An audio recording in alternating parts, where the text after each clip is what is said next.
Winnie yo, Winnie yo. I could hear those bells at night when I would go to bed. They were still in my head, and the songs were still in my head. I grew up in Muskogee, Oklahoma, where pretty much everyone claimed to be Indian, or they were, or they wished they were. So early days in Muskogee were just wonderful for me. I was the only child, and my parents were just extremely involved in my life from the very beginning and helped me to understand that I had a culture and to do my very best in other endeavors. I began to study ballet while in Muskogee, and it was about that time that I had a unique opportunity. One of the 5 Indian ballerinas, Yvonne Choteau, was in town in Tulsa, and my dance teacher had her come to see me appear in Muskogee. I did not know it was an audition, and I didn't know she was even in the audience. But it was following that she asked if I could study with her and be her protege in New York City. I appeared at a fundraiser in downtown Muskogee at the convention center, and Bacone Indian College had dancers and singers and students there that were appearing with me. And Jack Anque, pureblood Kiowa, who became one of my very dear friends later, did the hoop dance. And when I saw that from the wings of that convention center, I realized that that was something I wanted to learn.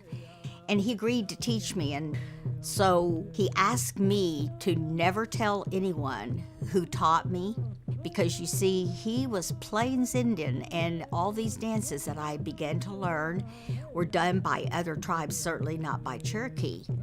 And I was also a female, and this was unheard of at this time. Now, I did not connect the fact that I was a girl asking to do this totally, male dance, that was the basis for it.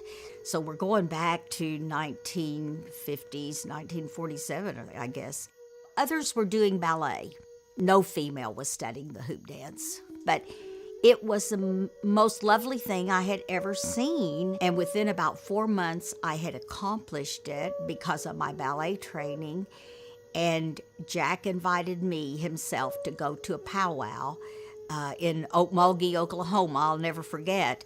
And shortly after that, he and I both began to appear all over Indian country in Oklahoma. We actually appeared at Indian Bowl in Muskogee for then President-elect Richard Nixon. Everyone thought I was a boy because I wore men's fancy dance costume. So this worked into Jack's favor. He didn't have to explain that I was a Cherokee girl doing men's Plains dances.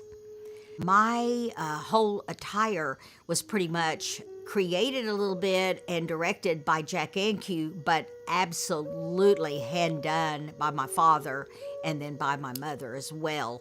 Out of necessity, my daddy was the only hoop maker in the state of Oklahoma. He made hoops for everyone. My mother excelled in all this beadwork. She excelled in making a fringe. A powwow experience is like no other. In those days, we always danced outside. So you're out there, you hear those drums. It's like you become almost a different person. You're taken back in time, where this was just, open lands and Indian territory. When I began to dance at powwows and was totally accepted, and Jack's family accepted me, suddenly I was revered for being one of the only females and for being Cherokee. I know that I have influenced others. I've had people that it's generated enough interest in them that they have come back to me and wanted to find out more about Native American experience. As a Cherokee, I figure always it's best for me to be the conveyor of the information. So I can draw a comparison between Plains Indians dancing and Cherokee dancing, between the cultures that I have grown up with and embrace and the cultures of other native tribes, and they are so different. I've had an opportunity to serve on some commissions, Greater Tulsa Indian Affairs, and I interact with other tribes, and I see that there is such a difference and uniqueness within every tribe. And this has given me a platform. The dance itself has given me a platform to tell the story. Those of us that have had that opportunity, we are commissioned to tell the story of the Cherokee. We've lived it, we've experienced it, and we want to be the ones that tell that story. Lots of rewards in this, and lots of things that happen that are extremely humbling. But I stress, not me, the whole situation, the whole opportunity, the contribution of so many that put me into a position that I could be that Cherokee that continued on a journey into my 70s with stories of great value and things that just happened in life. It was my life. It was my journey. And at the time, I didn't know it was special. But I realized now there was a uniqueness to all of this that had never happened before. And it's not going to happen again.